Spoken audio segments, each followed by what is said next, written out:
458 మనమే ప్రభుని పరలోక గృహం అనే పాట 458 కొత్త నెంబరు, 455 పాత నెంబరు.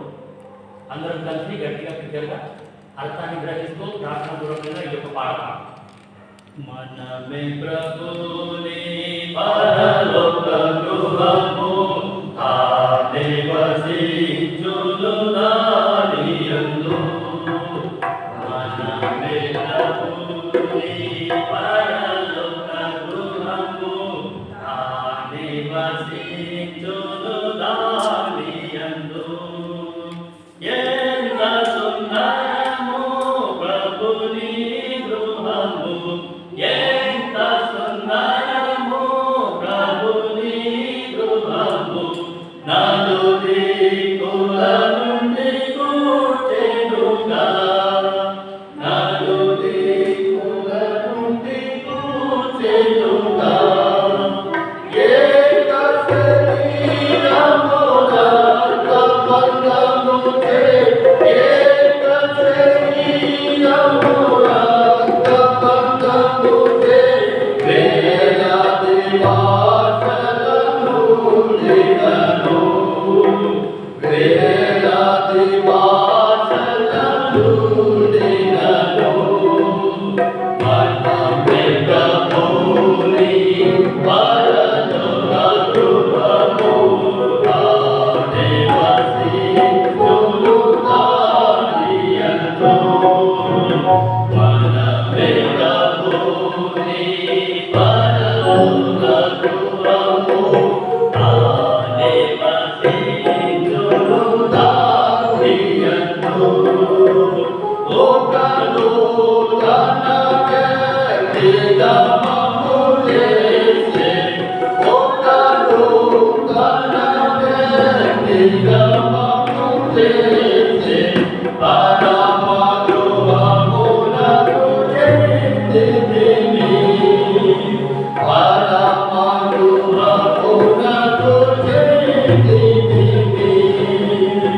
ఐక్యతతో స్థిరముగా నమర్చబడి, ఐక్యతతో స్థిరముగా నమర్చబడి దేవుని గుడారముగా కట్టిరి, దేవుని గుడారముగా కట్టిరి.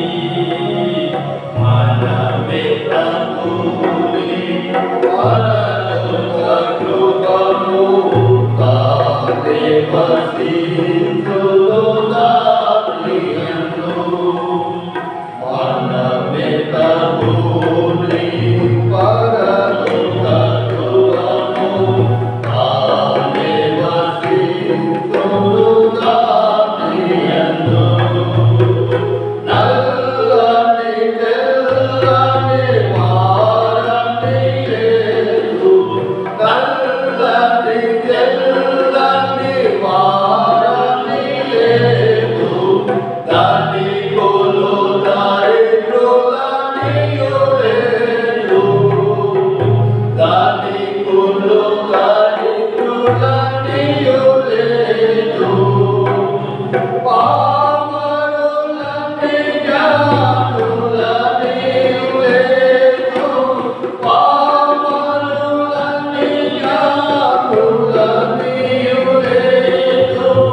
ప్లే చేసేసినాము మా పని అయిపోయింది అనుకుంటుంది మీ బైబిల్ తీసుకుని అక్కడనే కూర్చోండి. ఇప్పుడు వాక్యం మీలోనే చదివిస్తాను మీకు చదువుతాను. యెహోషువ 2వ అధ్యాయం, బుక్ ఆఫ్ జాషువా చాప్టర్ 2 మొదటి 14 వచనాలు మనం మార్చి గట్టిగా బిగ్గరగా ప్రార్థనాపూర్వకంగా అర్థాన్ని గ్రహిస్తూ స్పష్టంగా ఒక్కొక్క వచనాన్ని మనం జాగ్రత్తగా చదవము. మీరు కూడా ఏదో చదివేస్తున్నాం అని కాకుండా మంచిగా జాగ్రత్తగా చదవండి. చదివేటప్పుడే మీకు అర్థమైపోవాలి. ఒక వచనం నేను చదువుతాను, దాని తర్వాత రెండో వచనం మీరు చదవండి. అట్లా మార్చి మొదటి 14 వచనాలు చదువుతాం. యెహోషువ 2వ అధ్యాయం మొదటి వచనం, నూను కుమారుడైన యెహోషువ వేగుల వారైన 2 మనుషులను పిలిపించి మీరు పోయి ఆ దేశమును ముఖ్యముగా యెరికోను చూడుడని వారితో చెప్పి హిత్తీయుల నుండి వారిని రహస్యముగా పంపెను. వారు వెళ్ళి రాహాబను ఒక వేశ్య ఇంట చేరి అక్కడ దిగగా దేశములు ఇక్కడికి వచ్చిందని యెరికో రాజులకు వర్తమానం వచ్చింది. 3వ వచనం, యెహోషువ 2వ అధ్యాయం 3వ వచనం, అతడు నీ యొద్దకు వచ్చి నీ ఇంట చేరిన ఆ మనుషులను వెలుపలికి తీసుకుని రమ్ము. వారు ఈ దేశం అంతటినీ వేపు చూచుటకై వచ్చినని చెప్పుటకు రాహాబునొద్దకు మనుషులను పంపగా ఆ స్త్రీ ఆ 2 మనుషులను కొట్టుకుని వారిని దాచిపెట్టి, మనుషులు నా యొద్దకు వచ్చిన మాట నిజమే, వారెక్కడి నుండి వచ్చిరో నేను ఎరుగను. 5వ వచనం, వారెక్కడి నుండి వచ్చిరో నేను ఎరుగను. చీకటి పడుచుండగా గవిని వేయబడు వేలను ఆ మనుషులు వెలుపలికి వెళ్ళి వారెక్కడికి పోయినో నేను ఎరుగను. మీరు వారిని శీఘ్రంగా తరిమిదిరా, పట్టుకొందురు అని చెప్పి తన మీదికి ఆ ఇద్దరిని ఎక్కించి దాని మీద జంతువులు పట్టెరు, వారిని దాచిపెట్టును. 7వ వచనం, ఆ మనుషులు యోర్దాను దాటు రేవుల మార్గంగా వారిని తరుమబోయిన మనుషులు బయలుదేరిన చూడనే గవిని వేయబడిను.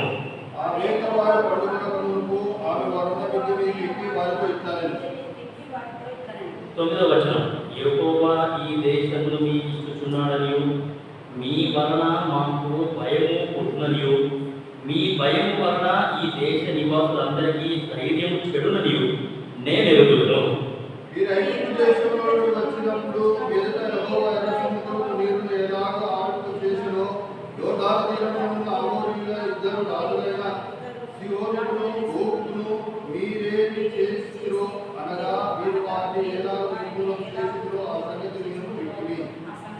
పదకొండవ వచనం, 2వ అధ్యాయము 11వ వచనం నేను చదువుతున్నాను. మేము వినినప్పుడు మా గుండెలు కరిగిపోయిను.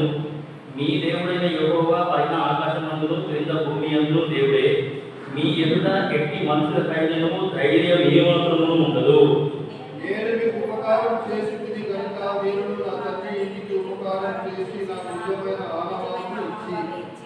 13వ వచనం, యెహోషువ 2వ అధ్యాయము 13వ వచనం, నా తండ్రియు నా తల్లియు నా అన్నదమ్ములను నా అక్క చెల్లెలను వారికి కలిగి ఉన్న వారందరూ చావకుండా బ్రతకనిచ్చి రక్షించినట్లుగా దయచేసి యెహోవా తోడని ప్రమాణం చేయుడనెను.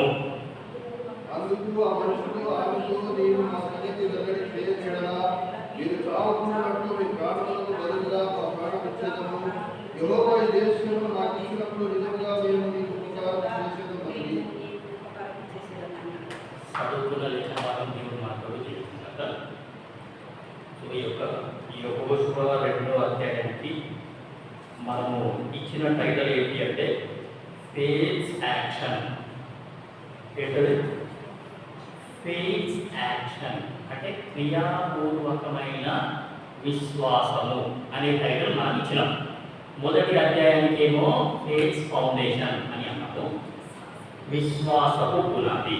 పునాది పడ్డ తర్వాత ఏంటి అంటే ఫెయిత్ యాక్షన్, క్రియాపూర్వకమైన విశ్వాసం. నా యొక్క విశ్వాసాన్ని క్రియారూపకంగా నేను తెలియజేయాలి. బైబిల్లో రాయబడదు కదా, క్రియలు లేని విశ్వాసము మృతమైనది. బైబిల్లో మృతమైన విశ్వాసం కూడా ఉంది, dead faith. Faith which is dead faith, మృతమైన విశ్వాసం. సో క్రియారూపకంగా విశ్వాసము. సో పోయిన ఆదివారం అంటే క్రియారూపకమైన విశ్వాసము అనే దానికి ఒక వ్యక్తి గురించి మనం చూసినాం. ఎవరైనా అంటే సాధు సుందర్ సింగ్. ఆయన పేరు సుందర్ సింగే. ఆయన సాధులాగా జీవించాడు కాబట్టి ఆయన అందరూ సాధు సుందర్ సింగ్ అని పిలిచినారు. సరే, ఆయన యేసుక్రీస్తు ప్రభువు వారి కొరకు ఎంత త్యాగం చేసినాడు, ఏమేమి వదులుకున్నాడు, ఆయనకు ఉన్నవన్నీ కూడా అసలు ఎట్లా వదలగలిగింది అనే సంగతి చాలా ఆశ్చర్యపడి. సో కాబట్టి ఈ రోజుల్లో సంఘాలలో పరిస్థితులు చాలా దారుణంగా, చాలా ఘోరంగా ఉన్నాయి. సరే, అదని మీకు చెప్పాలి కానీ మీకు నాకన్నా మంచిగా మీకే తెలుసు. సరే, వాళ్ళు దేనికోసం కొట్లాడుతున్నదో, ఎందుకు కొట్లాడుతున్నదో, ఎందుకు తిట్టుకుంటున్నదో అవన్నీ ఇక వాళ్ళదే అర్థం.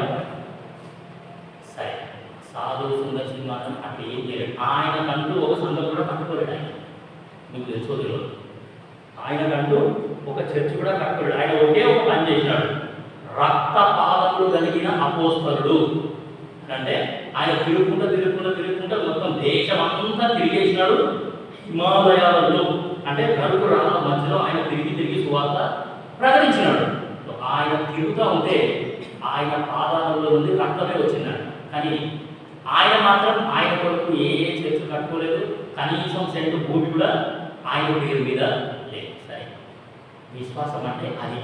జేబులో రూపాయి లేకుండా వాళ్ళు బ్రతికి చూపించినారు. మమ్మల్ని చూసుకోవడానికి మా దేవుడు ఉన్నాడు అని వాళ్ళు ఏం చేసినారంటే బ్రతికి చూపించారు. సరే, నేను ఒక సెక్యూరిటీ గార్డ్ కూతురు తెలియజేసుకున్నాను. నేను ఎవరిని తెలియజేసుకున్నా?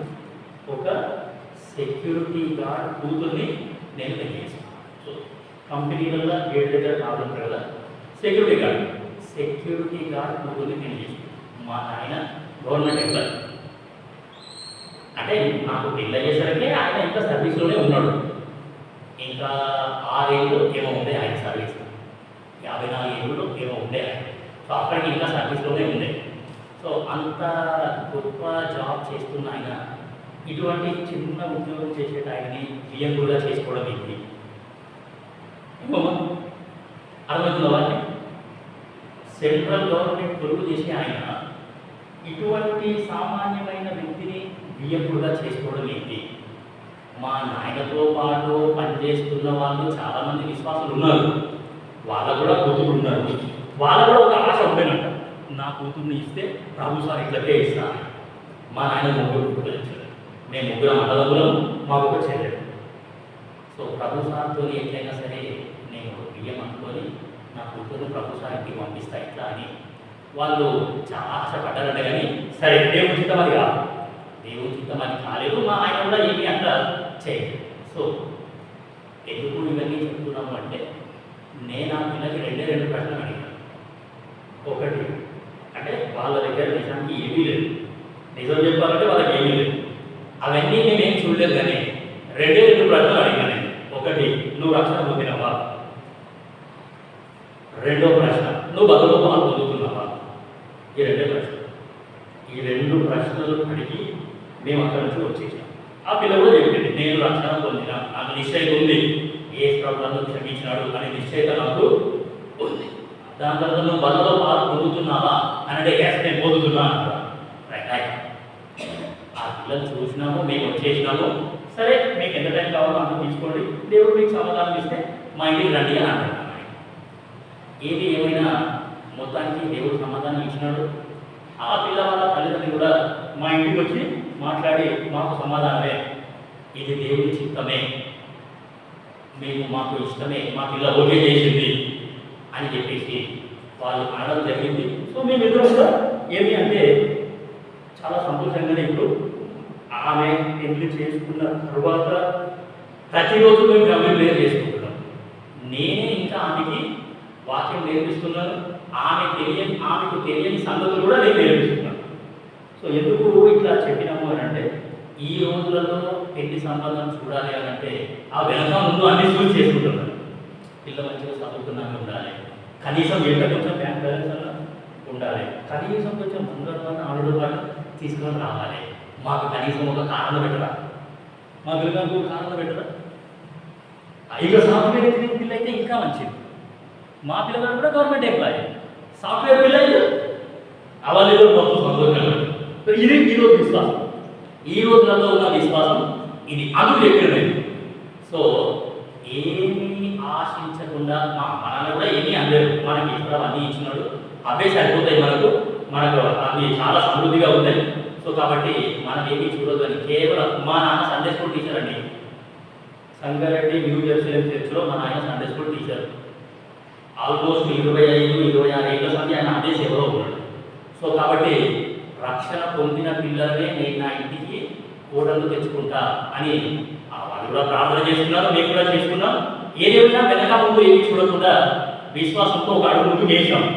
సో కాబట్టి ఫెయిత్ ఇన్ యాక్షన్ అంటే ఇది. విశ్వాసం అంటే వాళ్ళకి మంచి జీతం ఉన్నది, నెలకు 2 లక్షలు సంపాదిస్తారంట, ఈ పిల్లలని పెళ్లి చేసుకుంటే మా పిల్లలు సుఖపడుతుంది, వాళ్ళ ఇంటికి మస్తు ఆస్తులు ఉన్నాయంట, మస్తు బిల్డింగ్లు ఉన్నాయంట, మస్తు భూములు ఉన్నాయంట, మస్తు ప్లాట్లు ఉన్నాయంట, ఊళ్ళో వ్యవసాయ భూములు కూడా ఉన్నాయంట, ఇవన్నీ చూసి పిల్లలు ఇస్తున్నారు. దాని తర్వాత వాళ్ళు సంతోషంగా ఉంటలేదా అనేది పెద్ద క్వశ్చన్. సో ప్రియమైన దేవుని బిడ్డల, విశ్వాసం అంటే అది కాదు. విశ్వాసం అంటే కంటికి కనబడేది విశ్వాసం కాదు. మనుషులు పై రూపాన్ని చూస్తారు కానీ దేవుడు మాత్రం హృదయాన్ని చూస్తాడు అనే సంగతి మనం గుర్తు చేసుకుంటే మనకు చాలా అద్భుతంగా ఉంటుంది. ఇప్పుడు నా భార్యని చెప్తుంది, నా భర్త బట్టి నేను చాలా విషయాలు నేర్చుకున్నాను, ఆయన నాకు ఆత్మీయ విషయాలు చాలా నేర్పించినాడు అని ఆమె. సరే, ఈ యొక్క యెహోషువ 2వ అధ్యాయాన్ని ఏం చేద్దామంటే 4 భాగాలుగా విభజిస్తాము. మొదటి 2 వచనాలు యెహోషువ 2వ అధ్యాయాన్ని 4 భాగాలుగా విభజిస్తున్నాం. ఇప్పుడు సబ్జెక్ట్లోకి రండి. యెహోషువ 2వ అధ్యాయాన్ని 4 భాగాలుగా మనము విభజిస్తున్నాం. మొదటి 2 వచనాలు ఏమి అంటే, ఈ యొక్క వేగుల వారు ఆ యొక్క పట్టణంలోనికి ప్రవేశించుట, యెరికో అనే పట్టణంలోనికి వేగుల వారు ప్రవేశించుట. దాని తర్వాత 3వ వచనం నుండి 11వ వచనం వరకు ఏమి అంటే, రాహాబు ఆ వేగుల వారిని దాపెట్టుట అనే సంగతి మనం చూస్తాం. 12వ వచనం నుండి 22వ వచనం వరకు ఈ యొక్క రాహాబు అనే వేశ్య వీళ్ళతోని, ఈ వేగుల వారితోని ఒక నిబంధన చేస్తాడు. ఆ సంగతి మనం అక్కడ చూస్తాం. 23వ వచనం నుండి 24వ వచనం వరకు ఆ లాస్ట్ 2 వచనాలు ఏంటంటే, ఆ వేగుల వారు ఆ దేశంలో ఏం చూసినారో ఆ చూసినట్టు యెహోషువకు వచ్చి రిపోర్ట్ చేస్తారు, అంటే యెహోషువకు తెలియజేస్తారు. మొదటి 2 మరోసారి చెప్తున్నాను, మొదటి 2 వచనాలు వేగుల వారు యెరికో అనే ప్రాంతంలో అడుగుపెట్టుట, ఆ ప్రాంతంలో ప్రవేశించుట అనేది మనం చూసినాం. 3వ వచనం నుండి 11వ వచనం వరకు రాహాబు అనే వేశ్య ఆ వేగుల వారిని దాపెట్టుట అనేది చూస్తాం. 12వ వచనం నుండి 22వ వచనం వరకు వీళ్ళిద్దరి మధ్యలో జరిగిన ఒప్పందం అంటే నిబంధన వాళ్ళు చేసుకుంటారు, ప్రమాణాలు వాళ్ళు చేసుకుంటారు. దాని తర్వాత 23, 24 వచనం ఏమి అంటే, ఈ యొక్క వేగుల వారు యెహోషువ దగ్గరికి వచ్చి ఆ యొక్క యెహోషువకి ఆ ప్రాంతం ఎట్లా ఉన్నది అనేది వివరించి చెప్తారు. ఇక ఈ యొక్క 2వ అధ్యాయాన్ని 4 భాగాలుగా మనము విభజించవచ్చు. ఇప్పుడు ఏం చేద్దామంటే, ఈ యొక్క రాహాబు కొన్ని మంచి పనులు చేసింది. ఈ 2వ అధ్యాయంలో రాహాబు ఏం చేసింది? మంచి పనులు చేసింది. ఆమె ఏమేమి మంచి పనులు చేసింది, ఎన్ని మంచి పనులు చేసింది? నాకైతే 12 మంచి పనులు దొరికాయి. ఈ రాహాబు చేసిన ఈ 2వ అధ్యాయంలోనే రాహాబు అనే ఈ యొక్క వేశ్య 12 మంచి పనులు చేసిందండి. అంతకు ముందు వరకు ఆమె ఎట్లా జీవించింది అనేది ఒక ఎత్తు. ఈ వేగుల వారిని చూసిన తర్వాత ఆమె లోపల ఎటువంటి మార్పు వచ్చింది, ఆమె ఈ యొక్క వేగుల వారికి ఏమేం చేసింది అనే సంగతి మనం ఇప్పుడు చూస్తాం. సరే, వేగుల వారు రాకన్నా ముందు రాహాబు యొక్క జీవితం ఏ విధంగా ఉంది, వేగుల వారు వచ్చిన తర్వాత ఆమె లోపల ఆమె జీవితం ఎట్లా మారిపోయింది, ఏమేమి మార్పులు ఆమె లోపలికి వచ్చినాయి అనే సంగతి మనము తెలుసుకోవడానికి ప్రయత్నం చేస్తాం. సరే, రాహాబు అనే పేరు అర్థం ఏంటంటే విశాలమైన అని కాదు. రాహాబు అనే పేరు అర్థం ఏంటి అంటే వైడ్ లేకపోతే బ్రాడ్ అని. అంటే ఈ యొక్క రాహాబు అనే ఈ యొక్క వేశ్యకి పేరు యొక్క అర్థం విశాలమైన లేకపోతే ధారాళమైన పెద్ద మనసు ఉన్న అమ్మాయి లేకపోతే పెద్ద మనసు ఉన్న సిస్టర్ అని మనకు చెప్పొచ్చు. సో యేసుక్రీస్తు ప్రభుల వారిని నమ్ముకున్న ఒక విశ్వాసికి ఉండాల్సిన మెయిన్ లక్షణం ఏంటి అని అంటే, నీకు నాకు పెద్ద మనసు ఉండాలి. ఎటువంటి మనసు ఉండాలి? పెద్ద మనసు ఉండాలి. చిన్న మనసు ఉందనుకోండి, మనం ఎవరిని ప్రేమించాం, అందరితో కొట్లాడుతూనే ఉంటాం, అందరితో ఇది చేస్తూనే ఉంటాం, సూటిపోటి మాటలు అంటారంటే అందరినీ విమర్శిస్తూనే ఉంటాం, అందరినీ చిన్న చుట్టే చూస్తాం. అదే పెద్ద మనసు ఉందనుకోండి, వాళ్ళు ఏమి అంటే అందరినీ వాళ్ళ హృదయంలో పెట్టుకుంటారు. వీళ్ళందరూ నా వాళ్ళే అని వాళ్ళు అంటారు. అందరినీ సమానంగా వాళ్ళు చూస్తారు. సో ఇప్పుడు పెద్ద, మా ఊరు పెద్ద అని పెద్ద అని అనిపించుకున్నంత మాత్రాన ఆయన పెద్దగా, లేకపోతే మా ఇంటి పెద్ద కొడుకు అని అంటారు కదా, పెద్ద కూతురు, లేకపోతే మా ఇంటి పెద్దోడు, సంఘ పెద్ద పెద్ద అని పుట్టి చెప్పుకుంటే కాదు, మనసు కూడా ఎక్కడుండాలి? పెద్దగా ఉండాలి. చాలా పెద్ద మనసు మనకు ఉండాలి. నా సంఘానికి వచ్చే విశ్వాసులంతా వీరు నా విశ్వాసులు అని ఎవరితో కూడా గొడవపడకుండా, ఏమి అంటే చాలా మంచి మనస్తత్వం అనేది నీకు నాకు ఉండాలి. అంటే మనకు పెద్ద మనసు ఉండాలి. కొద్దిమంది ఎట్లా ఉంటారంటే, వాళ్ళ ఇల్లు చాలా చిన్నగా ఉంటుంది, కానీ వాళ్ళ మనసు చాలా పెద్దగా ఉంటుంది. మా ఇంటికి రండి, మా ఇంటికి రండి, నీ మా ఇంటికి రండి అని ప్రేమగా ఆహ్వానిస్తారు. వాళ్ళ ఇంట్లోకి వెళ్తే కూడా ఎంత ప్రేమగా మాట్లాడతారు, ఎంత ప్రేమగా ఆతిథ్యం ఇస్తారు, ఎంత ప్రేమగా మనము అన్ని ఎంత ప్రేమపూర్వకమైన ఆతిథ్యం ఇస్తారంటే, అసలు వీళ్ళకు ఒకటే రోజు ఇంతమంది ఉంటున్నారు అనే ఫీలింగ్ కూడా మనకు రాదు. ఇంత ఇంట్లో వీళ్ళు ఎట్లుంటున్నారు, ఆ చిన్న ఇంటిని చూస్తేనే అసలు నిజంగా వీళ్ళ ఇల్లు చిన్నప్పుడు కానీ వీళ్ళు మందులు చాలా పెద్దది అనిపిస్తుంది. సో కాబట్టి ఈ రోజుల్లో మనల్ని దేవుడు చాలా అద్భుతంగా ఆశీర్వదిస్తున్నాడు. పెద్ద పెద్ద ఇల్లు ఉన్నాయి, విశాలంగా ఇల్లు కట్టుకుంటున్నాము, చాలా విశాలమైన జాగా ఉంది, కానీ మనసులు మాత్రం చాలా చిన్నగా ఉంటాయి.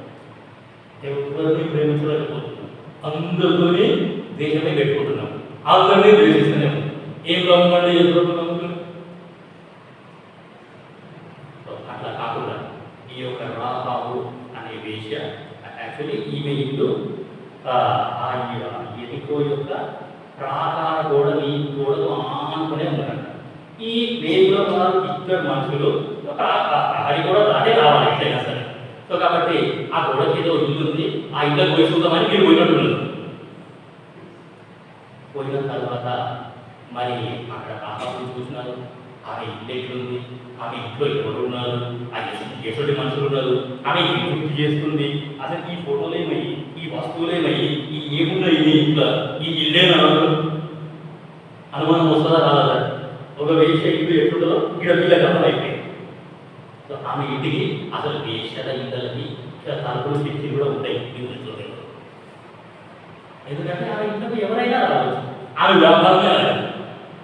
సో ఒకటి ఈ వేగులవారు రాకన్నా ముందు రాహాబు యొక్క జీవితం ఎట్లా ఉన్నది అంటే మొత్తము పాపంతోనే కూడి ఉన్నది. సరే, ఇప్పుడు ఈమె చేసిన కొన్ని మంచి పనులు మనము చూస్తాం. 2వ వచనం, 2వ అధ్యాయం 4వ వచనం. యెహోషువ 2వ అధ్యాయం 4వ వచనం. ఆ స్త్రీ ఆ ఇద్దరు మనుషులను తోడుకొని వారిని దాచిపెట్టి, English Bible 4th verse took them, taken that two men. ఆ ఇద్దరు వ్యక్తులని ఈ యొక్క రాహాబు అనే వేష ఏం చేసిందంటే, she has taken them, అంటే she received them, రండి నా ఇంటికి రండి అని ఆమె ఆహ్వానించింది. అంతేగాని నా ఇంటికి ఎందుకు వచ్చిండ్రు, మీలాంటి పవిత్రులు ఇటువంటి ఇంటికి రావద్దు కదా, మీరంతా నా ఇంటికి ఎందుకు వచ్చిండ్రు, మీతోని నాకు ఎటువంటి సంబంధం లేదు, వీళ్ళందరూ నా దగ్గరికి రావద్దు, నా పని అది కాదు, నా పని వేరే, నా వృత్తి వేరే, మీరు ఎందుకు వచ్చింది అసలు నా దగ్గరికి, నాలాంటి వాళ్ళ ఇళ్ళకి మీరు రావద్దు కదా, మీరు పవిత్ర జనాంగం కదా, మీరంతా దేవుని చేత ఆశీర్వదింపబడ్డ ప్రజలు కదా, మీరు ఎందుకు వచ్చింది నా దగ్గరికి, మీరు నా ఇంటికి రావద్దు అని ఆమె she took them, వాళ్ళని అంగీకరించింది, వాళ్ళని స్వీకరించింది. ఈ యొక్క వేగుల వారిని ఆమె స్వీకరించింది అనే సంగతి మనం ఇక్కడ చూస్తాం. అది ఆమె చేసిన మొట్టమొదటి పని. చెప్పాలంటే ఆమె దగ్గరికి వచ్చే మొగోళ్ళందరూ కూడా ఎవరైనా సరే ఆమె పరిచయం లేని వాళ్ళే, ఆమె పరిచయం లేని వాళ్ళే ఆమె దగ్గరికి వస్తారు. ఏదో వాళ్ళ పని వాళ్ళు చేసుకొని పోతారు. కానీ వీళ్ళు మాత్రం ఇక్కడికి ఆమె దగ్గరికి రాగానే మరి ఆమె ఏమంటుందో, నా ఇంట్లోకి వచ్చేటోళ్ళంతా పనికి మాల వ్యక్తులే ఉన్నారు, అందరూ పాపాత్ములే ఉన్నారు, మీరెందుకో వాళ్ళతో పాటు నశిస్తారు అని చెప్పేసి వాళ్ళని తీసుకున్న తర్వాత ఆమె ఇది మొదటి పని, వాళ్ళని చేర్చుకున్నది. ఈ యొక్క రాహాబు అనే వేశ్య వాళ్ళని చేర్చుకున్నది. ఒకటి ఆమె చేసిన మొదటి మంచి. రెండో మంచి పని ఏంటంటే వాళ్ళని దాచిపెట్టింది. అదే 4వ వచనంలో ఉన్నది. ఆ స్త్రీ ఆ ఇద్దరు మనుషులను తోడుకొని వారిని దాచిపెట్టి, మనుషులు నా యుద్ధకు వచ్చిన మాట నిజమే. సో వాళ్ళిద్దరినీ చేర్చుకున్నది ఒకటి. రెండవది వాళ్ళని దాచిపెట్టింది. ఈ యొక్క దేవుని సేవకులని ఈ యొక్క రాహాబు అనే వేశ్య ఏం చేసిందంటే దాచిపెట్టింది. సరే, ఇప్పుడు బైబిల్లో దేవుని సేవకులను దాచిపెట్టిన వాళ్ళు ఇంకా ఎవరున్నారు తెలుసు? ప్రార్థన తెలుసు. బైబిల్లో దేవుని సేవకులను దాచిపెట్టిన వాళ్ళు ఇంకా ఎవరైనా ఉన్నారా లేదా? ఉంటే చెప్పుడు, లేదంటే నేనే చెప్తాను. ఫస్ట్ ఉన్నదా లేదా చెప్పుడు? లేదు. సరే, ఆహాబు కాలంలో యెజబెలు అనే ప్రవక్త్రి, ఆహాబు భార్య యెజబెలు, ఆమె ఏం చేసిందంటే యెహోవా ప్రవక్తలను చంపేస్తున్నాడు. అటువంటి టైంలో ఆ కాలంలో ఒక వ్యక్తి ఉన్నాడు. ఆయన ఏం చేసినాడంటే యెహోవా ప్రవక్తలని దాచిపెట్టి వాళ్ళకు అన్నపానం గురించి పోషించినాడు. ఎంత వినోదా మీరు ఎవరైనా? దేవుని సేవకులని దేవుని ప్రవక్తలని ఆ వ్యక్తి దాపెట్టేసినాడు. సరే, అపోస్తలుల కార్యములలో యాసోను అనే ఒక వ్యక్తి ఉన్నాడు. అవన్నీ నేను వచనాలు మీకు చూపించట్లేదు. యాసోను, జేసన్, ఆయన పేరు జేసన్, యాసోను. ఆ యాసోను అనే వ్యక్తి కూడా ఏం చేసినాడంటే పౌలు శీల వాళ్ళ ప్రాంతానికి వచ్చి వాళ్ళు సువార్త ప్రకటిస్తున్నారు. సువార్త ప్రకటిస్తుంటే చాలా మంది యూదులు, యేసుక్రీస్తు ప్రభువు వారి శత్రువులు ఆ యాసోను మీద ఇంటి మీదకి వచ్చి ఆ యాసోను మీద దాడి చేసి ఆ యాసోను పట్టుకొని అరెస్ట్ చేసి పోలీస్ స్టేషన్లో తీసుకొని వస్తారు. యాసోను పోలీస్ స్టేషన్లో తీసుకొని వచ్చి ఏమి అంటే అరెస్ట్ చేస్తారు. భూలోకమును కలపెందులు చేస్తున్న వ్యక్తులను ఈ యాసోను దాపెట్టినాడు. తెలుసా సార్ మీకు వాక్యం? చదువుతున్నదా మీకు వాక్యం? యాసోను ఏం చేసిండట? దేవుని సేవకులను దాపెట్టేసినాడు ఆయన. యాసోను అనే పేరుకు అర్థం కూడా అదే, దాచిపెట్టుట. మనమేమో పైసలు దాపెట్టుకుంటాం, బంగారం దాపెట్టుకుంటాం, వెయ్యి పని దాపెట్టుకుంటాం. కానీ యాసోను దేవుని సేవకులను దాపెట్టినండి.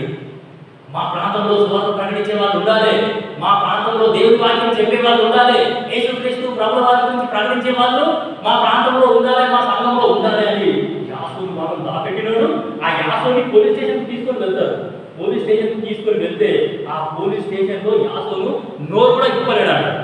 వాళ్ళని ఎలా దాపెట్టిండో చెప్పలేదు కదా. యాసోను బెదిరించినారు, నేను చంపేస్తాను, నేల చీపడేస్తాను, నేను పొడి చేస్తాను. అయినా సరే యాసోను అసలు దాపెట్టేసిందంట. వాళ్ళ చేపలు నోరే ఇప్పలేదంటారు. ఎంత అద్భుతమైన క్యారెక్టర్స్ అండి వీళ్ళంతా. కాబట్టి దేవుని సేవకులని ఈ రాహాబు అనే వేశ్య దాపెట్టేసింది. ఎందుకు దాపెట్టింది అంటే దేవుని పని జరగాలి. వాళ్ళు దేవుని పని చేయడానికి వచ్చినారు, వాళ్ళు దేవుని పని చేస్తున్నారు, ఇంకా వేరే ఏ పని చేయట్లేదు.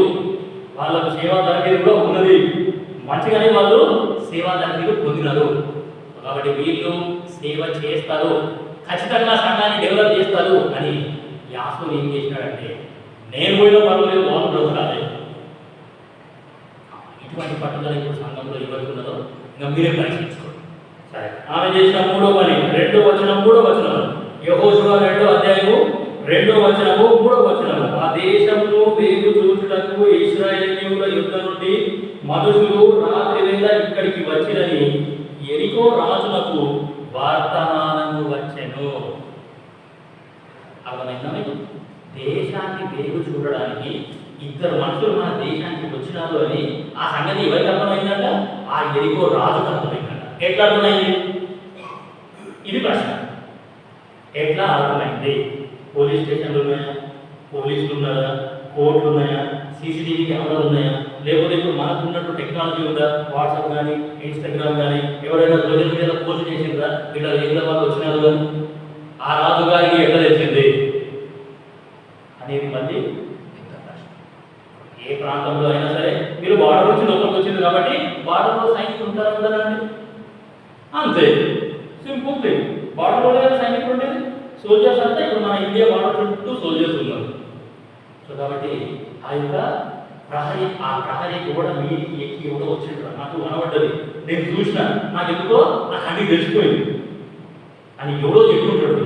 సో కాబట్టి ఆ ఇన్ఫర్మేషన్ వెంటనే రాజుగారి దగ్గర వెళ్ళిపోయిందట. మన దేశాన్ని నాశనం చేయనికే ఎవరో వ్యక్తులు వచ్చినారు కాబట్టి రాజాను ఏదైనా చేయి అంటే ఆ రాజుగారు ఏం చేసినారంటే వెంటనే రాహా దగ్గరికి సైన్యంలో పంపించేసినాడు. ఆయన ఆఫీస్లో పనిచేస్తున్న పెద్ద పెద్ద సారోడును రాహా దగ్గరికి పంపించేసినాడు. రాహాబు యొక్క ఇంటికి పంపించేసినాడు. మూడవ వచనం, 2వ అధ్యాయము 3వ వచనం, అతడు నీ యొద్దకు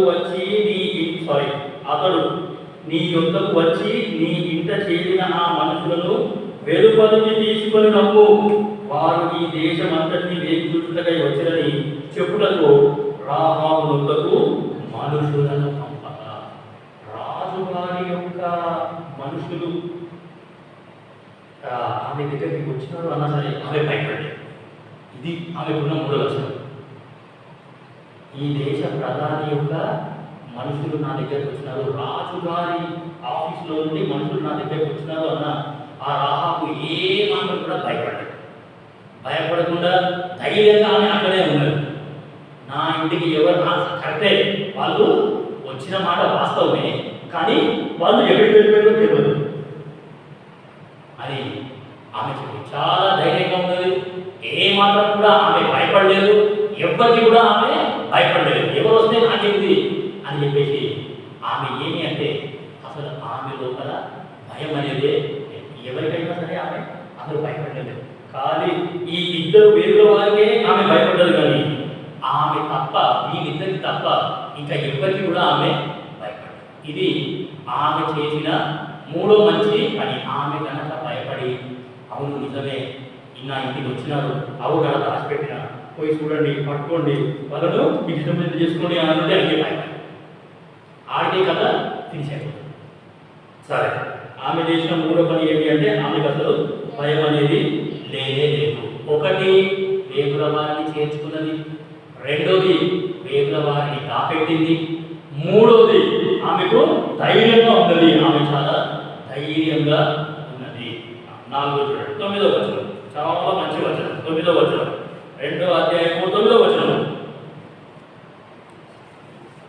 యెహోవా ఈ దేశమును మీకు ఇచ్చుచున్నాడనియు మీ వలన మాకు భయం పుట్టుననియు మీ భయం వలన ఈ దేశ నివాసులందరికీ ధైర్యం చెడుననియు నేరుదును. యెహోవాను ఎరిగిన స్త్రీ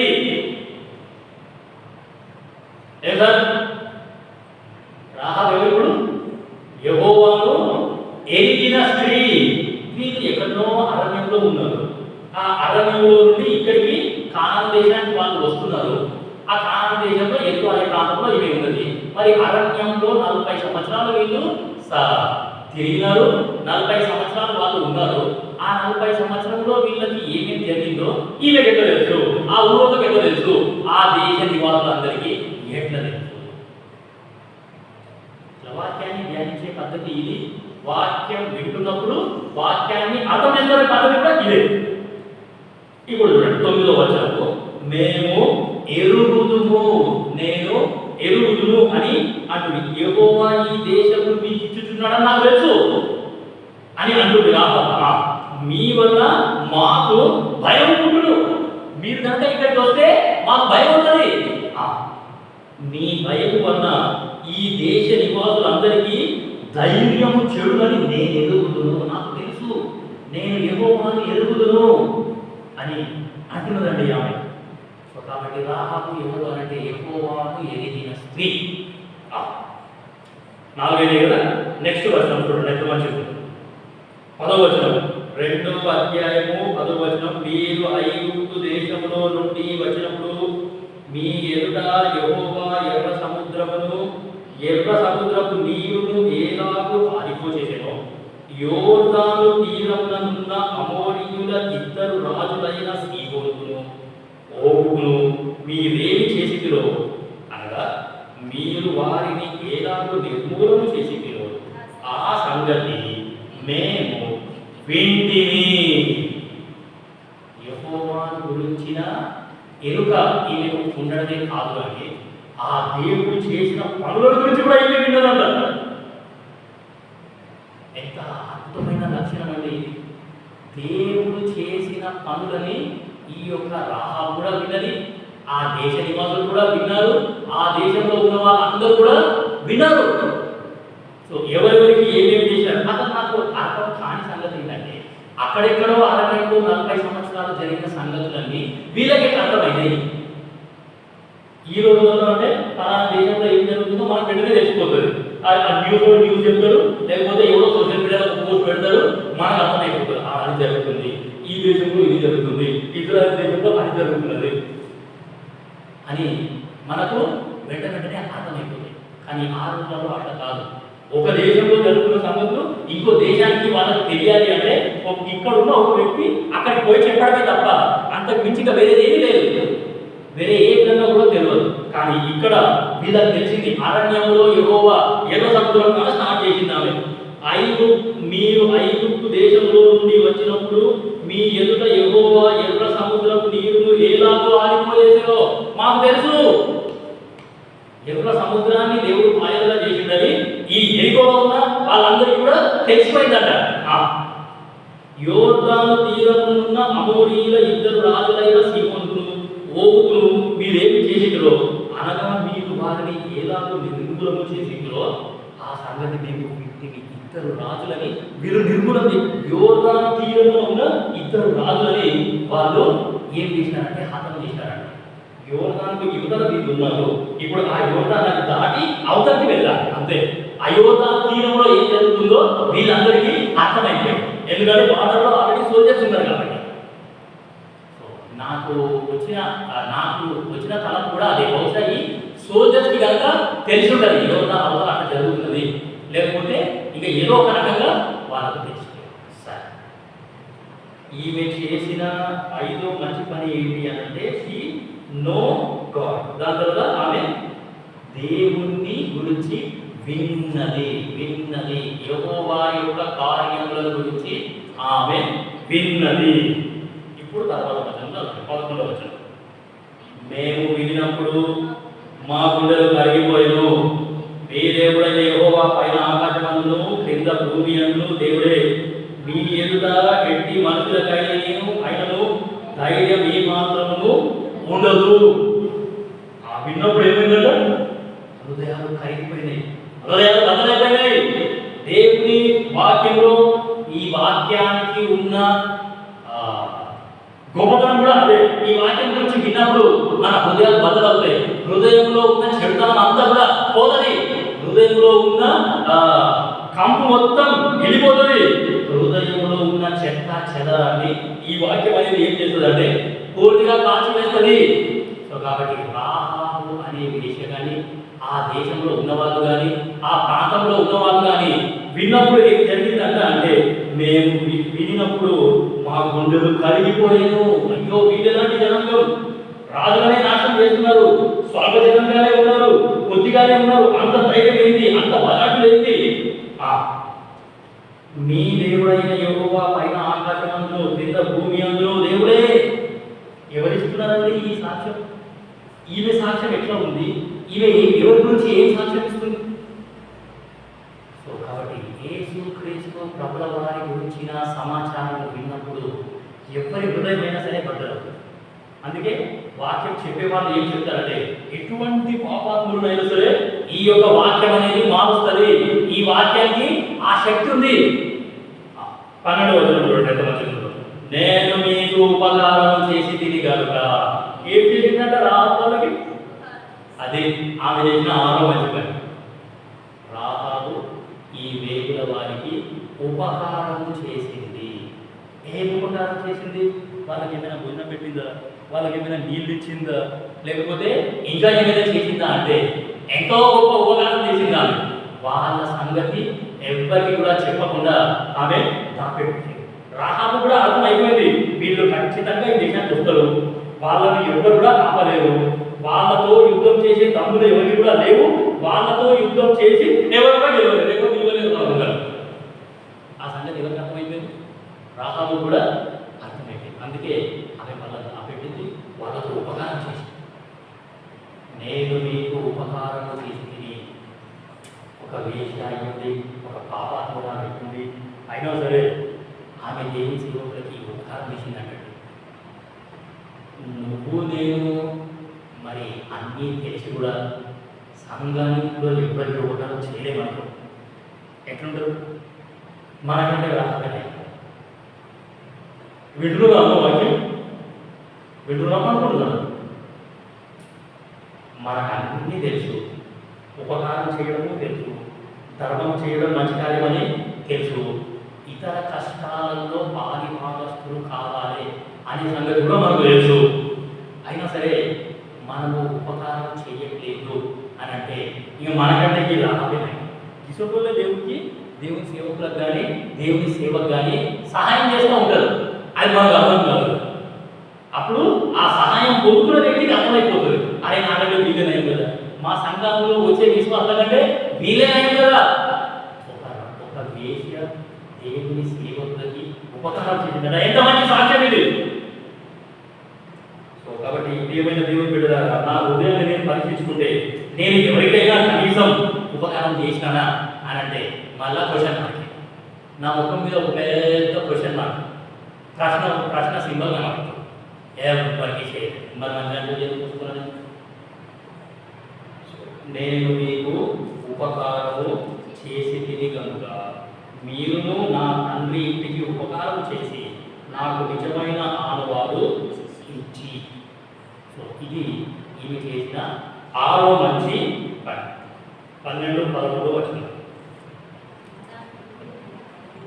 నా తండ్రియు నా తల్లియు నా అన్నదమ్ములు నా అక్క చెల్లెళ్ళు వారికి కలిగి ఉన్న వారందరూ చావకుండా బ్రతుకనిచ్చి రక్షించున్నట్లుగా దయచేసి యెహోవా తోడని ప్రమాణం చేయుడని. ఈ రాహాబు అనే వేశ్య ఒంటరిగానే ఉందా, ఒక్కతే ఉందా, ఈయనకి ఎవ్వరు లేరా అని అంటే అట్లా అని కూడా వెళ్ళలేదు. ఇక ఆమెనే సాక్ష్యం ఇస్తున్నారు, నాకు తండ్రి ఉన్నాడు, తల్లి ఉన్నది, అన్నదమ్ములు ఉన్నారు, అక్క చెల్లెలు ఉన్నారు, అందరూ ఉన్నారు, వాళ్ళందరినీ మీరు కాపాడాలా. నేను మీకు ఉపకారం చేసిన కాబట్టి మీరు నాకు చేసిన ఉపకారం కూడా మీరు ఒకటే. సరే, ఈమె చేసే వృత్తిని బట్టి ఆమె ఇంట్లో వాళ్ళ అమ్మాయిని ఉండదు అనుకుంటున్నారు లేదు. అమ్మ నాయన ఆమె బంధువులు ఎక్కడో బయట ఊళ్ళో ఎక్కడో ఉన్నారండి, ఈమె ఒక్కటి ఎక్కడో బయట ఉన్నది. సో ఒంటరిగానే ఉంది, కానీ వాళ్ళ అమ్మ నాయన గురించి ఆమె బంధువుల గురించి ఆమెకు పట్టింపు అనేది ఉన్నది. నా బంధువులు నాశనం కావద్దు, నా రక్త సంబంధికులు నాశనం కావద్దు, నా రక్త సంబంధికులు బ్రతకాలా, ఈ దేశము పాపంలో వాళ్ళు నాశనం కావద్దు, నా రక్త సంబంధికులను ఎట్లయినా సరే నేను బతికించుకుంటాను. ఇటువంటి పట్టుదల ఏమవుతుందండి ఇప్పుడు సంఘంలో? మా బంధువులు అయితే ఎప్పుడో రక్షణ పొందలేరు. అర్థమవుతుందండి వాక్యం? వాక్యం అర్థమవుతుందా? మా బంధువులు ఎప్పుడో రక్షణ పొందలేరు. మా అమ్మ సైడ్ బంధువులు కానీ మా నాయన సైడ్ బంధువులు కానీ ఎవరు రక్షణ పొందలేరు. నా బంధువుల గురించిన పట్టింపు. సరే, ఈ వేగుల వారు వెళ్ళిపోయినారు. రాహాబు ఏం చేసింటది? వెంటనే వాళ్ళ అమ్మాయి దగ్గరికి పోయి ఉంటాడు. వాళ్ళ అమ్మాయి దగ్గరికి పోయి ఆమె అమ్మాయి పోయి, ఓకే నువ్వు ఎందుకు వచ్చినావు ఇంటికి, నువ్వు ఎందుకు వచ్చినావు, నీకు రావద్దని చెప్పిన కదా, తరగతి కదా, రోజున ఇంటికి రావద్దు అని బహుశా తల్లిదండ్రులు కూడా అని ఉండదు. అన్నా సరే ఆమె కొట్లాడి వాళ్ళ కాళ్ళ మీద పడు ఏం చేసావు మొత్తానికి జరిగే సంగతి వాళ్ళకి చెప్పి, దేవుని ప్రజలు ఈ పూర్తికి వస్తున్నారు, ఈ దేశం నాశనం అవ్వబోతుంది, ఈ దేశంలో ఉన్న వాళ్ళందరూ నాశనం అయిపోతారు, మీరు కనుక నా మాట విని నా ఇంటికి వస్తే మీరందరూ బ్రతుకుతారు, నా మాట వినలేదు అనుకోండి అందరూ పోతారు. చెప్పిందా చెప్పలేదా రాదు? సో ఈమె చాలా మంచి పనులు. ఈ వాక్యాన్ని సందర్భాన్ని ధ్యానిస్తుంటే నాకు కూడా చాలా విషయాలు అర్థమైనాయి. ఆమె సొంత కుటుంబం గురించి, సొంత బంధువుల గురించి ఎంతో పట్టింపు కలిగి ఉన్నది. నా బంధువులు నాశనం కావద్దు అనే పట్టుదల ఇక్కడ ఉండి వాళ్ళతోని ప్రమాణం ఒకటి సో ఓత్ ఆఫ్ రాహా అని అంటారు. ఈ యొక్క రాహా చేసిన 7వ మంచి పని ఏంటి అంటే ఈ యొక్క వేగుల వారి దగ్గర ఆమె ఏం చేసింది అని అంటే ఒక ప్రమాణం చేసింది అన్నమాట. నేను మీకు మేలు చేసిన కాబట్టి మీరు నాకు మేలు చేయాలి. సరే, 8వ మంచి పని 16వ వచనం. 8వ మంచి పని 16వ వచనం.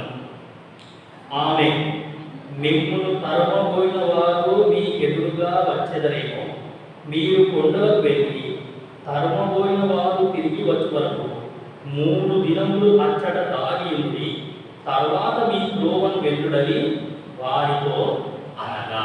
ఒకటి, ఆమె ఇంటి మిద్దె మీద దాపెట్టింది.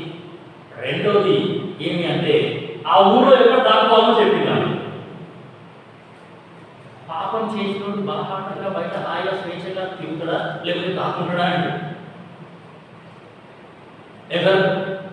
సో ఈ దాక్కునే ప్లేస్ ఎక్కడ ఉన్నాయో ఈమె మంచిగా తెలుసు అనమాట.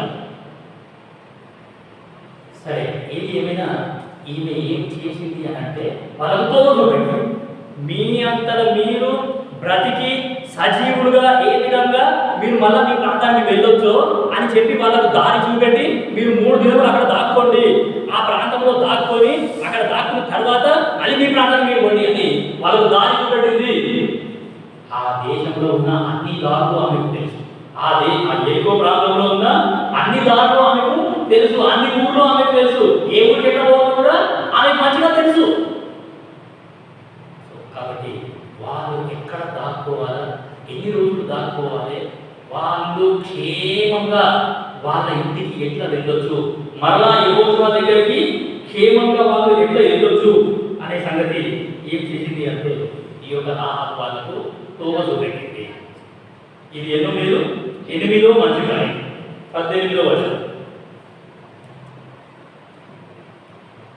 నీవు మమ్మును దించిన ఈ కిటికీకి ఈ ఎర్రని దారం కట్టి నీ తండ్రిని, నీ తల్లిని, నీ అన్నదమ్ములను, నీ తండ్రి ఇంటి వారి అందరినీ నీ ఇంట చేర్చుకొను.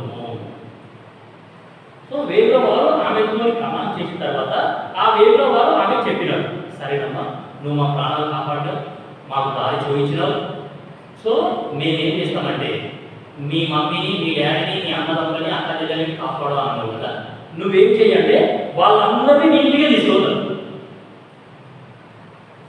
మేము ఈ ఊరి మీదకి వచ్చినప్పుడు ఆ కిటికీకి ఒక ఎర్ర దారం కట్టి బయటకు వదిలేసి ఆ ఎర్ర దారం చూసి ఈ ఒక్క ఇంటిని మేము వదిలిపెట్టి మిగతా ఇళ్ళన్నీ సర్వనాశనం చేస్తాం. ఆ దారం మాకు కనపడాలా, ఆ ఇంట్లో నుంచి ఎవరు కూడా బయటికి రావద్దు. ఎవరు బయటకు వచ్చినా సరే మనల్ని మాత్రం కాదు, మీ అమ్మ నాయనని లోపలనే బంధించి నువ్వు ఉంచుకోవాలా అని వాళ్ళు. అంటే ఈ రాహాబు చేసిన మంచి పని ఏంటి అంటే she obeyed to that speechman. So ఆ యొక్క వేగుల వారి మాటకి ఈమె లోబడ్డది. ఎంత అద్భుతమైన లక్షణాలు. సో కాబట్టి మరి వాళ్ళ సరే ఈ రాహాబు మళ్ళీ వాళ్ళ అమ్మ నాన్న దగ్గరికి పోయింది, మందుల దగ్గరికి పోయింది, మేమెందుకు నీ ఇంటికి రావాలి, నువ్వే వాళ్ళ వచ్చి ఇన్నే ఉండు, ఆ దాని మీద ఈ కిటికీ కట్టు, ఈ కిటికీలో ఇదే ఇదే వాళ్ళు వదిలేస్తారేమో అని అన్నా అంటే చాలా పోరాటం ఇది. ఆమె వృత్తిని బట్టి ఆమె ఇంటికి ఎవరు రాదు, బంధువులు అయితే అసలే రాదు. సో అయినా సరే రాహాబు చాలా ప్రయాసపడ్డది. చాలా ఏమి అంటే ఆమె బంధువులని ఆమె కాపాడుతుంది. మొత్తానికి అందరి కాళ్ళ మీద పడ్డదేమో. దయచేసి ఒకసారి నా మాట వినండి, దయచేసి నన్ను క్షమించండి, నేను రక్షణ పొందినా, నేను మార్పు పొందినా, నా హృదయం కలిగింది, యెహోవా గురించి నేను విన్నా, ఆ యెహోవా కార్యాలు నేను విన్నా, నా హృదయం మారింది, ఏ ప్రభు నా హృదయం మార్చిండు యెహోవా బొమ్మలో చెప్పిందేమో ఆమె. కాబట్టి ఏమి అంటే లోబడ చాలా ప్రయాస ఈమె పడ్డది. ఇప్పుడు హెబ్రీ 11:31 చదవండి. హెబ్రీలకు రాసిన పత్రిక 11వ అధ్యాయం 31వ వచనం. ఆమె చేసిన ఇంకో మంచి పని. హెబ్రీ 11:31 తీసిన వాళ్ళు చదవచ్చు.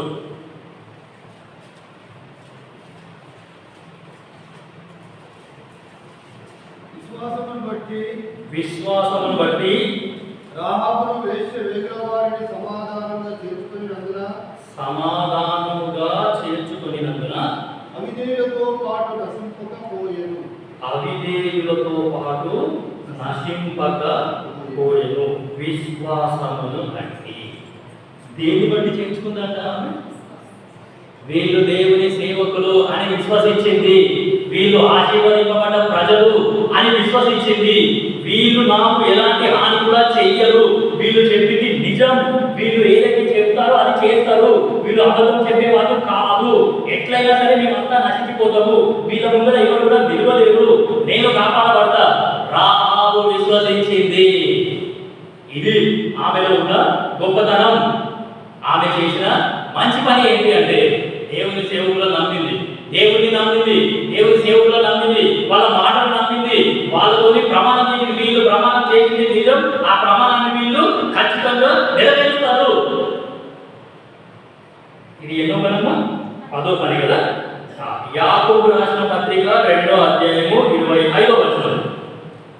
యాకోబు రాసిన పత్రిక 2వ అధ్యాయము 25వ వచనం. అటువలనే రాహాబును వేశ్యకుల దూతలను చేర్చుకొని వేరొక మార్గమున వారిని వెలుపలికి పంపివేసినప్పుడు క్రియల మూలముగా నీతిమంతురాలని ఎంచబడింది కదా. వచ్చిందా? ఆమె నీతిమంతురాలని ఎట్లా ఎంచబడ్డారంట?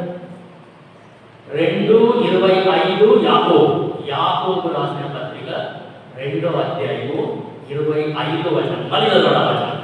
అటువలనే రాహాబును వేశ్యకుల దూతలను చేర్చుకొని వేరొక మార్గమున వారిని వెలుపలికి పంపివేసినప్పుడు క్రియల మూలముగా నీతిమంతురాలని ఎంచబడను కదా.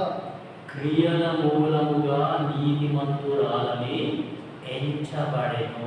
ఫెయిత్ ఇన్ యాక్షన్, క్రియారూపకమైన విశ్వాసము అనే టైటిల్ యొక్క 2వ అధ్యాయానికి ఇచ్చినప్పుడు ఆ ఎవరు క్రియారూపకంగా విశ్వసించినారు అని అంటే ఈ రాహాబు అనే వేశ్య క్రియారూపకంగా విశ్వసించి వాళ్ళను వేరొక మార్గంలో పంపించిందంట.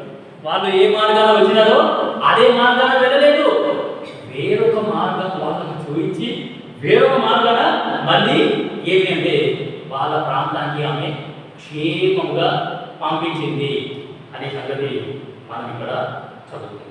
సో కాబట్టి ఈమె చేసిన 11వ మంచి పని, రాహాబు అనే వేశ్య చేసిన 11వ మంచి పని ఇది.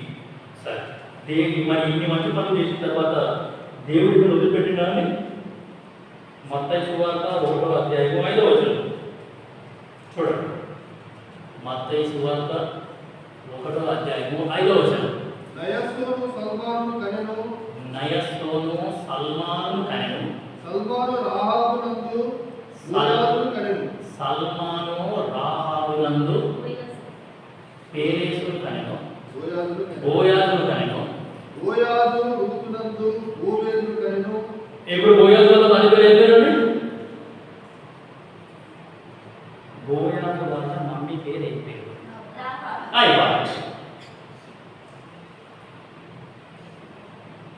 అర్థమైందా? దేవుడు ఎంత అద్భుతంగా హెచ్చించండి. ఆ రాహాబు అనే వేశ్య బోయాజు అనే వ్యక్తికి జన్మనిచ్చింది. ఆ రాహాబు కడుపులో నుండి బోయాజు అనే వ్యక్తి వచ్చినాడు.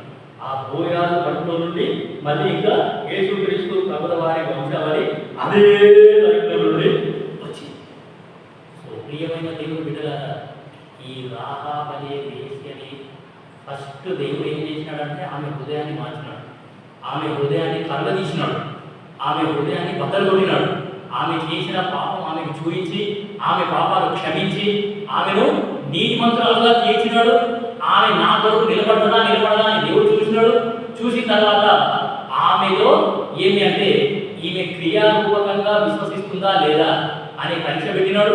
ఆ యొక్క పరీక్షలో కూడా ఈ యొక్క రాహాబు అనే వేశ్య గెలిచేది. ఆమెతో పాటు ఏమి అంటే ఆమె కుటుంబ సభ్యులందరినీ కూడా ఆమె కాపాడుతుంది. అందుకే వాక్యం చెప్పే వాళ్ళు ఏం చెప్తారంటే ఇంట్లో ఒక్కరు రక్షణ పొందితే తర్వాత వాళ్ళ ఇంట్లో ఉన్న వాళ్ళందరూ కూడా రక్షణ పొందుతారంటాడు. ప్రభు అయిన యేసునందు విశ్వాసం ఉంచును, అప్పుడు నీవు నీ ఇంటి వారు. ఇంట్లో ఒకరు విశ్వాసం ఉంచితే ఇంట్లో ఉన్న వాళ్ళంతా రక్షణ రక్షింపబడతారు. దేవుడి వాగ్దానం. సో కాబట్టి ఈమె పట్టుదల చూసిన తర్వాత, ఈమె ధైర్యం చూసిన తర్వాత దేవుడు ఎంత అద్భుతంగా హెచ్చించినాడంటే, ఇప్పుడు మనం మత్తయి సువార్త 1వ అధ్యాయము 5వ వచనం చదివినాము. ఆ వచనాన్ని బట్టి యేసుక్రీస్తు ప్రభుల వారి వంశావళిలోకి ఈ యొక్క రాహాబ్ అనే వేశ్య వచ్చినట్టు మనకి ఇక్కడ చదివినాము. నేను మరొకసారి చదువుతున్నాను. నయస్సోను షల్మాను కనెను, షల్మాను రాహాబునందు బోయాజును కనెను, బోయాజును రూతునందు ఒబేదును కనెను, ఒబేదు యెషైని కనెను, యెషై రాజైన దావీదును కనెను. కాబట్టి ఈ రాహాబ్ అనే వేశ్య కాపాడబడ్డ తర్వాత ఆమె వీళ్ళతో పాటే ఉన్నది, ఇశ్రాయేలు ప్రజలతో పాటే ఉన్నది, వాళ్ళ మధ్యలోనే ఉన్నది. వాళ్ళ మధ్యలోనే ఉంటూ ఆమె దేవుని వాక్యం విన్నది, దేవుని వెంబడించింది. దాని తర్వాత చాలా అద్భుతాలు ఆమె జీవితంలో జరిగినట్టు మనము దేవుడి వాక్యంలో చూస్తాం. సరే, సో ఇన్ని విషయాలు మరి ఈ యొక్క రాహాబ్ గురించి మనం తెలుసుకున్నాము. ఇప్పుడు నా బ్రతుకు ఎక్కడున్నది ముగించే ముందు ఏమి అంటే, నా బ్రతుకు ఎట్లా ఉంది? ఒక వేశ్య హృదయం మార్చబడ్డ తర్వాత ఆమె లోపలికి ఎక్కడ కూడా గర్వం రాలేదు, ఆమె ఎక్కడ కూడా అతిశయించలేదు. ఆమె ఎప్పుడైనా సరే ఏమి అంటే లోబడే ఉన్నది, చాలా పవిత్రంగా జీవించింది. ఆమె మారు మనసు పొందిన తర్వాత చాలా పవిత్రంగా జీవిస్తేనే కానీ ఏమి అంటే యేసుక్రీస్తు ప్రభుల వారి వంశంలోకి వాళ్ళు రారు. యేసుక్రీస్తు ప్రభుల వారి వంశంలో మొత్తం 4 సిస్టర్స్ కదా. మొదటి మత్తయి సువార్త 1వ అధ్యాయంలో మొత్తం 4 సిస్టర్స్ ఉంటారు. ఎవరు? ఒకటి యూదా కోడలు, రెండోది రాహాబు, మూడోది రూతు, నాలుగోది మరియ. ఈ 4 సిస్టర్స్ ఆ మత్తయి సువార్త 1వ అధ్యాయంలో ఉంటారు. సరే, మరి ఇప్పుడు కూడిక ముగించడానికంటే ముందు రాహాబ్ అనే వేశ్య విధంగా క్రియాపూర్వకంగా క్రియల మూలముగా ఆమె నీతిమంతురాలను తీర్చబడ్డది. క్రియల మూలాన్ని బట్టి ఏమి అంటే ఆమె చాలా గొప్ప త్యాగం అనేది చేసింది. సో మరి ఇప్పుడు నా లోపల మార్పు వచ్చిన తర్వాత నా జీవితం ఎట్లున్నది? సో నెక్స్ట్ స్టడీలో ఈ యొక్క వేగుల వారు కూడా 7 మంచి పనులు చేసినట్టు ఇక ఆ 2వ అధ్యాయంలో వేగుల వాళ్ళు ఉన్నారు. ఆ వేగుల వాళ్ళు 7 మంచి పనులు చేసినారు. దాని తర్వాత ఆ 2వ అధ్యాయంలో ఎరికో రాజు ఉన్నాడు. ఆ రాజు హృదయం ఎట్లుంది, ఆ రాజు యొక్క సైనికుల హృదయం ఎట్లుంది, ఆ వేగుల వారి హృదయం ఎట్లుంది, రాహాబు యొక్క హృదయం ఎట్లుంది, అసలు ఎరికో అనే ప్రాంతానికి అర్థం ఏంది, ఆ ఎరికో ప్రజలు ఎటువంటి భయంకరమైన పాపం చేస్తున్నారు అనే సంగతి అవన్నీ ఈ స్టడీలో తెలుసుకుంటే చాలా అద్భుతంగా ఉంది. సరే, ఏది ఏమైనా ఒక్క మాట చెప్పి ముగించేస్తాం. రాహాబు అనే పేరు యొక్క అర్థం ఏంటి అంటే విశాలమైన. మనం స్టార్టింగ్లో చూసాం రాహాబు అంటే బ్రాడ్ లేకపోతే వైడ్ అని అర్థం. అటువంటి పెద్ద మనసు దేవుడు నాకు కలిగి ఉండాలి అనేది దేవుడి యొక్క కోరిక. సరే, దేవుడి వాక్యం దీవించుగాక.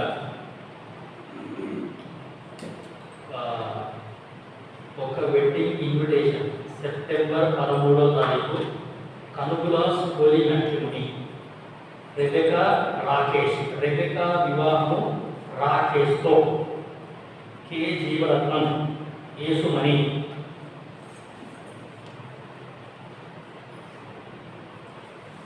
రెబెకా వివాహము రాకేష్తో ఈ ఆహ్వానం అందిస్తున్న వాళ్ళు కే జీవరత్నం గాడ్ సర్వెంట్, సహోదరి యేసుమణి గాడ్ సర్వెంట్. వీళ్ళిద్దరి యొక్క ఏమి అంటే మా ద్వితీయ కుమార్తె రెబెకా వివాహము రాకేష్తో ప్రభు చిత్తమైతే సెప్టెంబర్ 13వ తారీఖు శనివారం ఉదయం 10:30కు దైవ సేవకులు బిఏ ఆంధ్ర సంగారెడ్డి గారిచే చేతపరచబడును. వివాహ స్థలము కన్వెన్షన్ సెంటర్ 8వ బెటాలియన్ TSSP కొండాపూర్, హైదరాబాద్. విందు వివాహానంతరం. ఈ యొక్క వివాహానికి మీ అందరూ కూడా ఆహ్వానితులే. ఇక్కడ పేరు రాసి కూడా పెట్టినారు. ఈ పేరు రాసి పెట్టిన వాళ్ళు మీరు మీ కార్ తీసుకొని వెళ్ళండి. సో ఈ యొక్క వివాహానికి దేవుడు సేవకు ఆహ్వానిస్తున్నారు మిమ్మల్ని అందరినీ. సో మీరందరూ కూడా ఈ వీళ్ళ కొరకు ప్రార్థన చేసి ప్రార్థనాపూర్వకంగా ఇందులో అప్పుకోవాల్సిందిగా యేసు నామములో మీకు మనవి చేస్తున్నాం. సరే, BHCL special meetings hand bills covers ఇక్కడ ఉన్నాయి. ఈ హ్యాండ్ బిల్స్ తీసుకొని వెళ్ళండి. తీసుకొని వెళ్ళి మీ యొక్క ఏంటి అంటే బంధువులని, మీ ఎరువు బంధువు వాళ్ళని, మీ స్నేహితులని ఆహ్వానించవలసిందిగా యేసు నామములో మనవి చేస్తున్నాం. ఈ శుక్రవారం సాయంత్రం 6 గంటలకి సువార్త కూడికతో ఆడ BHCL ఓల్డ్ ఎంఐజీ హెర్మోన్ ప్రార్థనా మందిరంలో సాయంకాలం 6 గంటలకు సువార్త కూడికతో స్టార్ట్ అవుతాయి. శనివారం బాప్తీసాలు ఉంటాయి పొద్దున 11 గంటలకి. శనివారం సాయంత్రం 6 గంటలకి మళ్ళా కూడిక ఉంటుంది. ఆదివారం సాయంత్రం సువార్త కూడిక ఉంటుంది. ఆదివారం పొద్దున మామూలు ఆరాధన ఉంటుంది. సో శనివారం సంఘ ప్రార్థన ఇక్కడ ఉండదు. శనివారం ఇక్కడ సంఘ ప్రార్థన లేదు. దయచేసి గుర్తుపెట్టుకోండి. మిగతా వాళ్ళు కూడా చెప్పండి. ఎందుకంటే మనం స్పెషల్ మీటింగ్కి వెళ్తున్నాం కాబట్టి శనివారం సంఘ ప్రార్థన ఉండదు.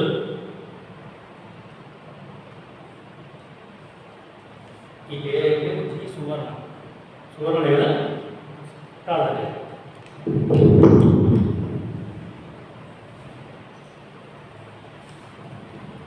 ప్రేమగా పట్టుకుందండి.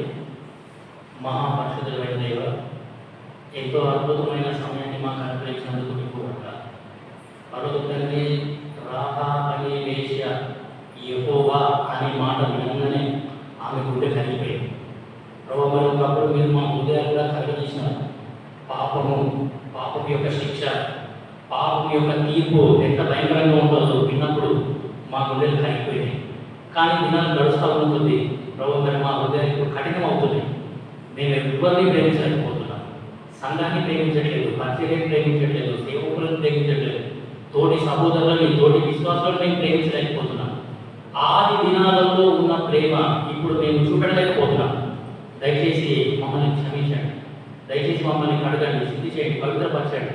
పూర్వ వైభవాన్ని మరి నాయన ఆది ప్రేమను మాకు మేము మరలా మరి నాయన క్షమించలాగా మా యొక్క హృదయాలను మీరు ఉజ్జీవింపజేయవలసిందిగా కోరుతున్నాం. ఈ యొక్క రాహాబ్ అనే వేశ్య గురించి కొన్ని సంగతులు మరి నేను తెలుసుకున్నాం. మరి వేగుల వారి రాకన్నా ముందు ఆమె బ్రతుకు ఒక రకంగా ఉంది. వేగుల వారు కలుసుకున్న తర్వాత ఆమె బ్రతుకు వేరే రకంగా ఉంది. పర్వత తండ్రి, ఆమె చేసిన 12 మంచి పనులను బట్టి స్తుతిస్తున్నాం. పర్వత తండ్రి, ఆమె యొక్క జీవితాన్ని బట్టి, ఆమె సాక్ష్యాన్ని బట్టి స్తోత్రాలు. మీరు ఎంతో అద్భుతంగా ఆమె హెచ్చించినారు. మరి నాయన యేసుక్రీస్తు ప్రభుల వారి వంశాంశాలలోకే ఆమె ముందుకు తీసుకొని వచ్చినందుకు మీకు వెళ్ళేది మాట్లాడు. ప్రభు, మేము ఎవరి ఉపకారం కూడా మర్చిపోయే దేవుడు కాదు, ఎవరి ప్రయాసం కూడా మర్చిపోయే దేవుడు కాదు. అందరికీ ప్రతిఫలం ఇచ్చే దేవుడు, అందరినీ హెచ్చించే దేవుడు. అందుకై మిమ్మల్ని స్తుతిస్తున్నాం. ప్రభు, మా హృదయాలు కూడా పరీక్షించుకునే భాగ్యం ఇవ్వండి. మేము కూడా సరి చేసుకుంటున్నాం. దయచేసి మమ్మల్ని సరి చేయండి తండ్రి. మరి మాకు కూడా విశాలమైన మనస్తత్వం, విశాలమైన హృదయం మేము కూడా కలిగి వెళ్ళాలి. మాకు మీరు సహాయం చేస్తూ రావాల్సిందిగా కోరుకుంటున్నాను. పర్వతం తండ్రి, మరి నాయన BHCL ఓల్డ్ ఎంఐజీలో ఈ శుక్రవారం సాయంత్రం నుండి మరి నాయన అక్కడ స్పెషల్ మీటింగ్స్ ఉన్నాయి, బాప్తిజాలు ఉన్నాయి. దయచేసి జ్ఞాపకం చేసుకోండి. చేసి రావడానికి మంచి ఆరోగ్యం ఇవ్వండి, ప్రయాణంలో తోడుగా ఉండండి. మీ మహిమ నిమిత్తమే మీరు వాడుకోండి. చేయి పేరు కూడా మీ విశ్వాసం చేస్తున్నారు ప్రభు. మరి క్రమం తప్పకుండా చేయి తెగిపోకుండా అందరూ కూడా ప్రార్థన చేసేలాగా సహాయం చేయవలసిందిగా కోరుతున్నాం. మరి జీవరంగం సేవకుడు యేసుమని వాళ్ళ కుమార్తె పెళ్లి కొరకు కూడా ప్రార్థన చేస్తున్నాం. నాయన మీకు వందనాలు. ఆ పెళ్లి కూడా అటెండ్ అయ్యే కృపను అనుగ్రహించవలసిందిగా కోరుకుంటున్నాం. పర్వతం తండ్రి, సంవత్సరం చక్కగా చేసినందుకు వందనాలు. దినమంతా చేసిన నిలబెట్టి స్తుతిస్తూ ఇప్పుడు వెళ్తున్నాం. సహాయం చేయండి. మీ దీవెన ఆశీర్వాదాలతో పంపించవలసిందిగా కోరుతూ వాక్యాన్ని దీవించండి. వాక్యాన్ని మీకు మర్చిపోకుండా దయచేసి మాకు సహాయం చేస్తూ రావాలి. వాక్యాన్ని నెమ్మది చేసుకునేలాగా ప్రొట్టెక్కండి. సైతాను యొక్క వాక్యాన్ని ఎత్తుకోకుండా మరి నాయన సహాయం చేయవలసిందిగా కోరుతూ అనుగ్రహించిన యొక్క అవకాశంపై స్తోత్రాలు ప్రభు. మరి నా యొక్క సాక్ష్యం కొంచెం పంచుకునే భాగ్యం ఇచ్చినందుకు స్తుతిస్తూ క్రియాపూర్వకంగా మేము కూడా మా విశ్వాసాన్ని ఇతరులకు చూపించే విషయంలో సహాయం చేయవలసిందిగా కోరుతూ యేసు నామమున స్తుతించి ప్రార్థించడం పెట్టుకుంటున్నాం తండ్రి. ఆమేన్. మన తండ్రి అయిన దేవుని ప్రేమ, యేసుక్రీస్తు ప్రభువు వారి యొక్క కృప, పరిశుద్ధాత్మ యొక్క సహవాసం ఇప్పుడు ఎల్లప్పుడూ సదాకాలం మనతో ఉండి నడిపించుగాక. ఆమేన్. Praise the lord.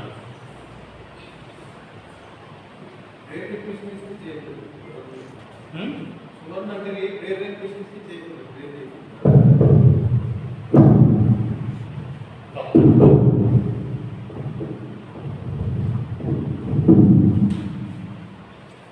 సరే, ఈమె కొరకు చిన్న ప్రార్థన చేస్తాం. ప్రేమగల తండ్రి, సహోదరి ఈ సువర్ణ జలుబు, జ్వరము, బాడీ పెయిన్స్, తలనొప్పి బాధపడుతుంది తండ్రి. మరి ఈమె జ్ఞాపకం చేసుకోండి, ఈమెకి మంచి ఆరోగ్యం ఇవ్వండి. మరి తండ్రి ఈ యొక్క చైన్ పెయిన్ విషయంలో కూడా సహాయం చేయండి. మరి చైన్ పెయిన్లో పాలు పొందుతున్నట్లయితే చైన్ పెయిన్కి ఎలాంటి ఆటంకం రాకుండా సహాయం చేయవలసింది. మంచి ఆరోగ్యం ఇస్తారని నమ్మి స్తుతిస్తాం. ఏ సునామంలో స్తుతించి ప్రార్థించినటువంటి తండ్రి.